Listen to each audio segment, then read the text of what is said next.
moins 80% sur le taux du fret à prendre en compte pour la détermination de la valeur en douane des marchandises importées par voie maritime.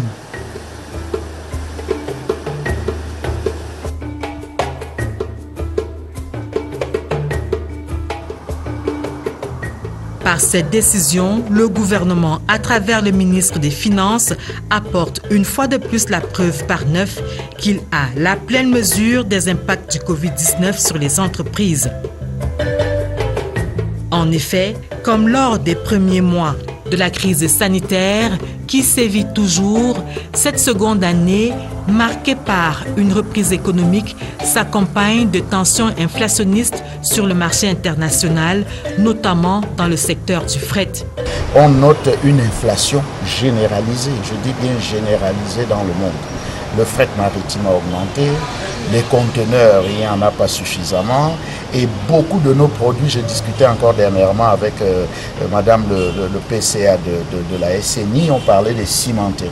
Figurez-vous qu'un produit comme le clinker qui entre dans la production des ciments a vu son prix augmenter à presque 80-90%. Alors, à ce niveau, ces augmentations risquent d'impacter sur les prix des produits finaux ici rendus au Cameroun. Au sortir du conseil de cabinet du mois de novembre 2021, le ministre des Finances annonce les couleurs. Nous sommes obligés de tenir compte de cette situation et de permettre qu'ils aient, ces agences économiques, quelques mesures en leur faveur pour la relance de l'économie. Et le chef de l'État, dans sa politique de maintenir le pouvoir d'achat des populations, a donné des instructions pour qu'on lutte contre cette inflation.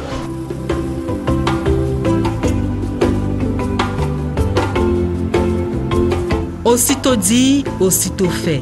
Le 16 novembre, la décision d'abattement est signée et s'applique à toutes les marchandises importées ou presque par voie maritime.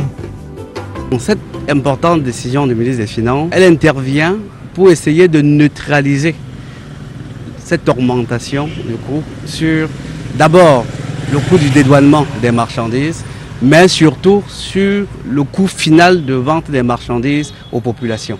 Cette décision concerne toutes les marchandises qui sont importées par voie maritime, à l'exclusion des véhicules bien entendu, et donc toute importation par voie maritime, quel que soit le statut de l'importateur, devrait bénéficier de cet abattement de 80% sur le fret applicable.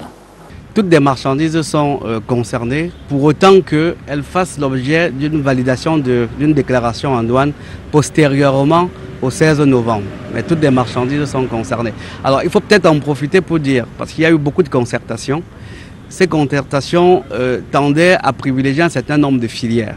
Mais l'option gouvernementale a été de neutraliser l'effet du fret pour l'ensemble des marchandises, pour que tous les importateurs, de façon équitable, bénéficient de cette mesure d'allègement fiscal.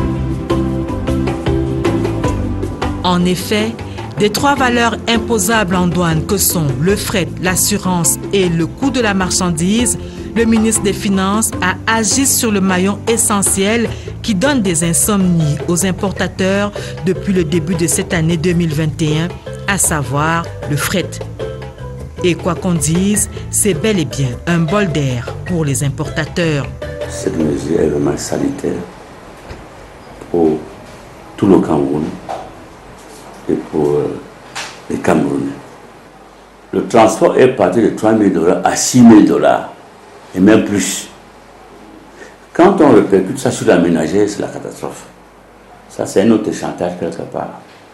Mais sinon, si le fait est diminué, je crois qu'il y aura compensation et nous allons nous en sortir. Soulignons que, par cette décision d'appui aux importateurs, le gouvernement prend sur lui de se priver de plus de 10 milliards de francs CFA par mois selon les projections. Pour l'État, cela va représenter une perte d'environ 12 à 15 milliards mensuels. Donc sur les 3 mois, on est autour de 45 milliards de manque à gagner. Mais c'est une renonciation à l'impôt pour le bonheur de nos populations, parce qu'il va sans dire qu'en neutralisant ainsi l'effet de l'augmentation du fret sur le coût des marchandises, on va réussir à geler, à retrouver la situation normale d'avant Covid. Sauf que pour le JICAM, ce n'est pas assez. Le groupement ne dit pas merci, mais en redemande et souligne la particularité de certains secteurs sinistrés. Commençons par le ciment. Pour la fabrication du ciment, l'intrant principal, c'est le clinker. Le clinker a connu une augmentation de 97%, couplée à une augmentation de 417% du fret maritime. Le deuxième produit, c'est la farine, qui est également, dont les prix sont soumis à homologation. Nous avons également un produit qui est soumis à homologation, qui est le fer à béton. Réponse du berger à la bergère. Sous réserve des concertations qui se poursuivent, c'est l'option de la situation d'avant Covid-19 qui a été retenue par les pouvoirs publics relativement au coût du fret. L'État agit en prenant en compte tous les leviers de l'économie. Et avant même l'avis du JICAM, il y avait déjà des démarches au niveau de l'État pour voir comment gérer cette crise du fret sous l'économie. Il y a eu des concertations avec les filières, notamment les filières de cimenterie, et les filières de métallurgie et d'autres filières sensibles qui sont particulièrement frappées par cette crise du fret. Et l'option que l'État a prise, c'est d'essayer de stabiliser le coût du fret à la situation ante-Covid-19. Donc on s'est basé sur les tendances des années 2018-2019 avant la crise pour voir à quel niveau situer la décote du fret. Bien entendu, on ne va pas exonérer totalement le fret puisque ça fait partie de la valeur en douane. L'idée, c'est d'absorber la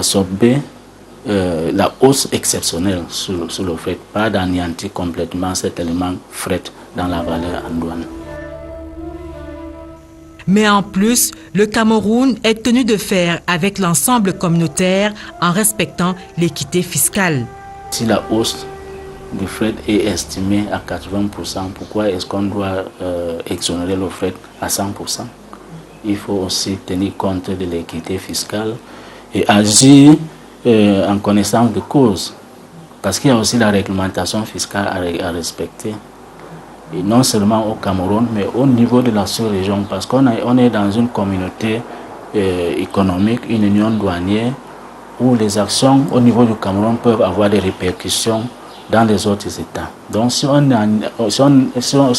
agit de manière trop exceptionnelle, ça peut entraîner ce qu'on appelle une diversion du commerce. Ça veut dire que les marchandises qui étaient destinées pour le Gabon vont être déviées vers le Cameroun pour bénéficier de cette mesure exceptionnelle. Et ça peut déstabiliser complètement la sous-région. Et il ne faut pas oublier que le blé et le clinker, présentés comme des secteurs particulièrement impactés par le Covid-19, bénéficient déjà de quelques aménagements, notamment les facilités incluses dans l'accord de partenariat économique avec l'Union européenne. Le blé, par exemple, bénéficie déjà de mesures exceptionnelles dans le cadre de la lutte contre la vie chère au Cameroun. Il faut ajouter aussi côté cimenterie, que le clinker fait l'objet de marchandises qui bénéficient de la décote du droit de douane à l'importation lorsque c'est d'origine Union européenne. Mais il faut souligner que dans la filière, il y a certains opérateurs qui préfèrent acheter le clinker en dehors de l'Union européenne. Dans ce cas, ils ne bénéficient pas de la décote des APE. Mais c'est pour dire exactement que c'est un secteur qui bénéficie déjà de beaucoup de soutien de la part de l'État en termes d'abord de droit de décote, de droit de douane sur les APE et maintenant la décote du fret par cette mesure spéciale sur instruction du chef de l'État. C'est donc dire que le gouvernement s'est toujours tenu aux côtés des entreprises pour apporter des réponses structurelles et conjoncturelles à leurs contrariétés financières et économiques. C'est ainsi qu'en 2020, alors que le Covid-19 frappe fortement les trésoreries du secteur privé, le gouvernement, sous l'impulsion du président de la République, prend 19 mesures d'assouplissement fiscal et de soutien aux entreprises. Ce sont des mesures qui ont eu un impact réel sur la relance de l'activité, des mesures qui ont permis aux entreprises de faire face à cette crise-là. Et c'est des mesures qui ont été très importantes dans le cadre de la relance que nous pouvons déjà commencer à observer. Ces mesures ont certes touché d'abord en priorité les entreprises qui ont été particulièrement impactées par cette crise, les entreprises du secteur du tourisme, du secteur du transport, la restauration. Vous pouvez vous rappeler la mesure de suspension de l'impôt sur les sociétés, y compris des acomptes pour le secteur hôtelier, la mesure de suspension de la taxe de séjour également pour le secteur du tourisme, la mesure de suspension de la taxe à l'essieu pour le secteur du transport. On peut également évoquer la suspension du paiement de l'impôt libératoire et de certaines taxes locales pour les petites et les moyennes entreprises également. Au-delà de ça, on peut évoquer la déductibilité des charges exposées par les entreprises dans le cadre de cette riposte à la crise sanitaire. Je ne peux manquer d'évoquer cette mesure très importante d'allocation d'une enveloppe spéciale de 50 milliards pour le remboursement des crédits de TVA. Côté douanier, dès la loi de finances rectificative à la suite de la crise, il y a eu d'abord suspension de la perception des intérêts de l'État sur le paiement des droits et taxes de douane. À côté de ça, il y a eu exonération totale de tous les produits destinés à la prise en charge de la pandémie Covid-19. Ça, c'est côté fiscal. Maintenant, côté mesures administratives, on a densifié les mesures de facilitation des échanges, notamment à travers la création des couloirs spéciaux pour le dédouanement des marchandises humanitaires. On a allégé les formalités douanières en termes notamment liasses documentaires, en permettant aux opérateurs de soumettre leurs déclarations par voie électronique et même en passant outre l'exigence des originaux de ce document-là, on a permis aux opérateurs qui importent sur le régime des APE de se passer des originaux, des certificats d'origine qui sont les documents clés pour bénéficier des préférences. Et il faut aussi dire que de notre côté, on a densifié les plateformes de paiement électronique pour diminuer le contact physique. La note est salée pour l'État, plus de 100 milliards de pertes. Voilà des mesures importantes qui ont été prises et qui, il faut le dire, ont un coût sur le budget de l'État. Ces mesures ont été évaluées à 122 milliards au titre de l'exercice 2020, au titre duquel ces mesures ont été mises en œuvre. Mais c'est un exercice auquel l'État est habitué.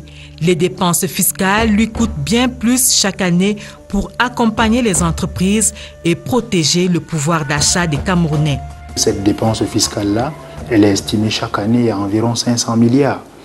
Au titre de l'exercice 2020, le rapport sur la dépense fiscale qui va être annexé au projet de loi de finances a évalué cette dépense fiscale à 452 milliards. Donc c'est le coût de toutes ces mesures d'allègement, de ces mesures d'accompagnement aux entreprises, de ces mesures de soutien également au pouvoir d'achat des ménages qui coûtent 450 milliards pour le budget de l'État. Et dans ce coût global, il faut dire que les entreprises ont une part très importante dans ce coût-là, plus de 150 milliards qui bénéficient directement aux entreprises. Et on a une grosse part, certes également, qui bénéficie aux ménages à travers les exonérations de TVA, de droits de douane sur les biens de première nécessité. Mais nous savons que de manière générale, ce sont des dépenses fiscales qui profitent à l'économie de façon générale.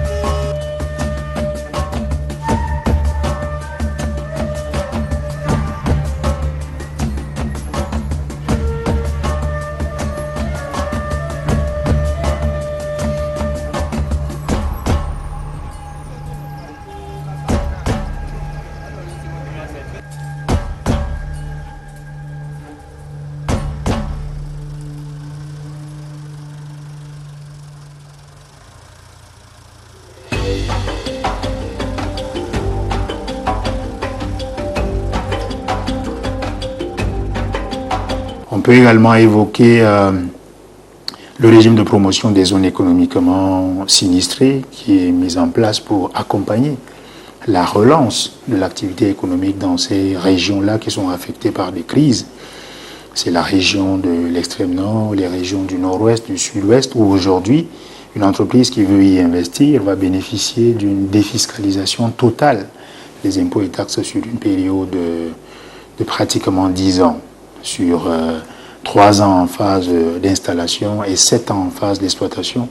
L'entreprise n'a pratiquement pas d'impôts à payer. On peut également évoquer des mesures de soutien au secteur de l'agriculture, qui est un secteur stratégique pour notre économie.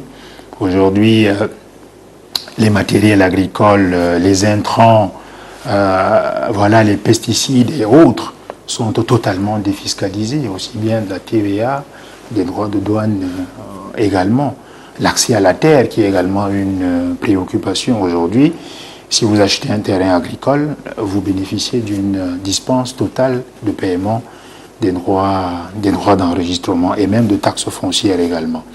On peut, au rang des mesures de soutien aux entreprises et en rapport avec la politique fiscale qui est définie par les autorités évoquées, ces mesures de baisse de taux d'imposition.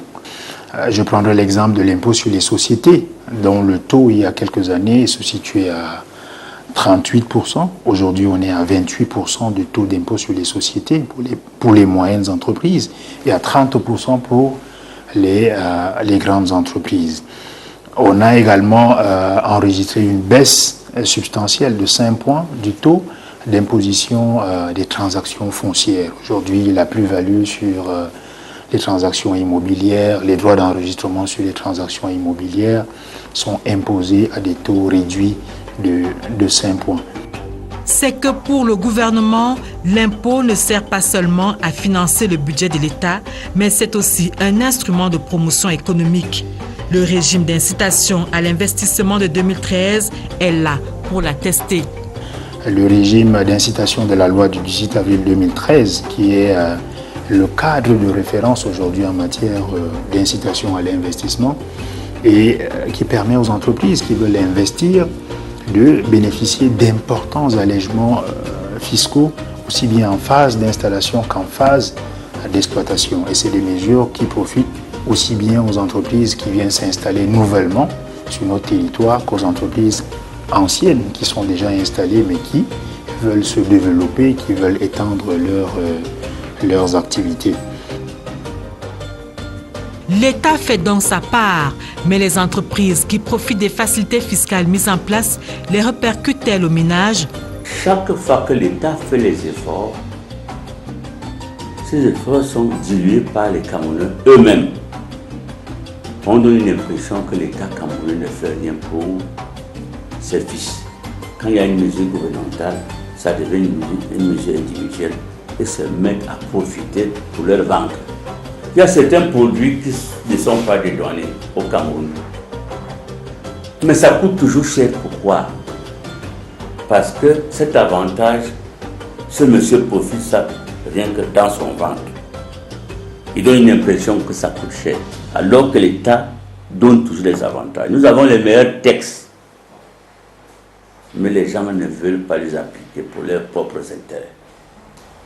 Il y a beaucoup de produits qui passent par la RTC, le produit de première nécessité. La RTC a fait une remise de 15% sur ces produits, sur la manutention.